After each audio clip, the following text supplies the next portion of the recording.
I'm not really feeling like I want to be on camera right now. I had a sleep doctor appointment today, and I know you guys know how this goes. You wait months for these appointments. My sleep doctor ended up going on sudden medical leave, so I got the pleasure of speaking to a doctor today who really had no idea what central apnea really is. One of those doctors who number your AHI is under 10, so everything must be great. He had no idea what to do for me, what to suggest, except suggesting that maybe it's just in here, maybe it's just anxiety.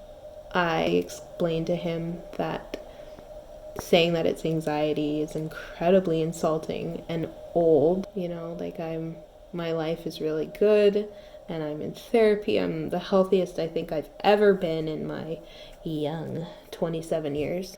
But I am doing pretty damn good for a young mom of 3 who walked into motherhood with this chronic breathing condition and no sleep for the last 7 years of my life. So, told him that, and we basically ended the conversation with me asking, are you a respirologist or something along those lines? And he said, no. And I said, are you a central sleep apnea specialist? And he said, no. And I said, may I have a conversation with somebody who specializes in central sleep apnea? And he was like, oh, yeah, absolutely. And I was like, what are we doing then? I am grateful for his time today because I am not a victim. I'm being really coy about this because I get, awkward when I'm in front of a camera, but I'm really not okay. My sleep apnea has been so horrendous. There is a difference between me falling asleep without the therapy versus with the therapy. It helps enough that I know that I need to use it, but it does not eliminate the centrals. It does not reduce the gasping. I feel like it's the best that I've got. So I put that sucker on my face every night and I put on my big girl panties and I face reality. I'm on a ventilator and oxygen. The sleep has been so bad that I have been suicidal at night. Honestly, just have the thought, do I want to keep going on with this? Because this is how it's always going to be, and it's never going to get any better. But the thought of not waking up the next day with my kids, they are the only reason that I get up the next day at all. They are the only reason that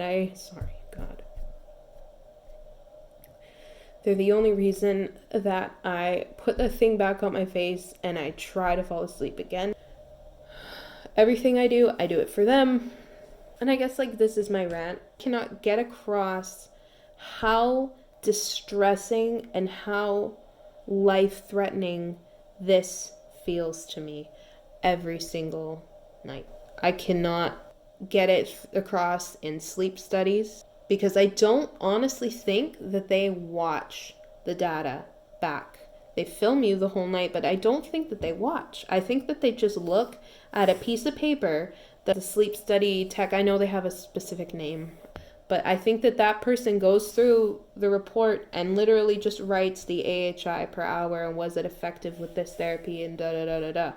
I don't think, honestly, anybody actually watches back the therapy or watches me sit up in bed every 30 seconds ripping that fucking thing off my face. I cannot get this across that I am so terrified to go to sleep. Yes, I have anxiety about going to sleep because waking up like this is torture. And I lay my head down on the pillow and I wake up a few seconds later.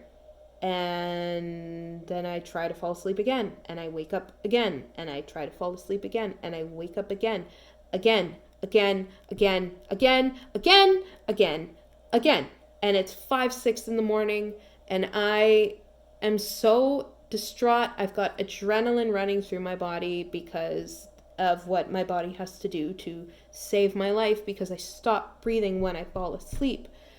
And then I finally fall asleep, and by the time everybody is getting up in the morning and my kids are off to school and the sun is shining in the window, I have had maybe an hour of sleep, and I have to go back to bed because I would never sleep if I didn't. I would hit the floor. I would get in a car accident. Like, I have to go back to bed. And I miss my kids' faces in the morning, and that crushes me the absolute most out of everything. To go into all of these doctors that I have seen, and to go in there and to try to tell them, maybe the numbers that you see on the data are perfect, but my life is upside down. This condition came out of fucking nowhere. Like, I feel like I have a great life. I like my existence here on this planet with my family. We've gone through so much together in the last 10 years, my partner and I. I want my life. And I feel like every time I get in bed, like I wonder if I'm gonna wake up the next day. And that's a horrifying thought. And I know, like, we all wonder, like, how much time we have, and it's natural to think that. I know that a lot of people struggle with insomnia or obstructive sleep apnea, and this is not that. My lungs and my brain do not connect.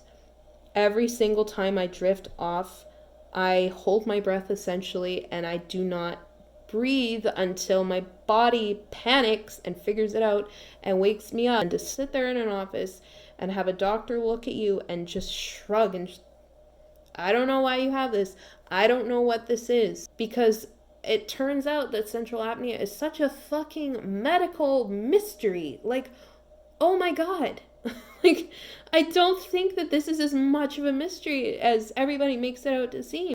Why isn't there more information on it? And especially since I've made this channel and I've had all of these comments and messages from people. Like, I'm not some big YouTuber or anything, but for somebody who came on here and had 0 subscribers, and then all of a sudden I think I'm almost at like 300, and that is a good amount of people messaging you and saying, this is happening to me, this is happening to my daughter. There's some older guys on here. If you look up like the Google information about central sleep apnea, they fit that description. They're older than, they're 50, 60 years old.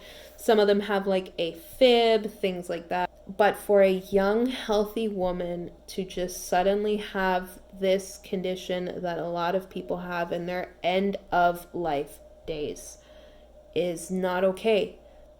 That AHI, when it, like I said before, if it's above 1 per hour, it may as well have been 51. That's how bad it feels. I hate sitting here and getting upset and talking about this and ranting like this, and I look fucking crazy because it's like the end. It's Friday night and after a busy week with my kids, but I'm here because of my kids, and I want them to see these videos one day, and I want them to know what I went through and what our family goes through and what it takes for me to get down here every day. I'm just so fed up with feeling like I have to constantly explain like what this is like.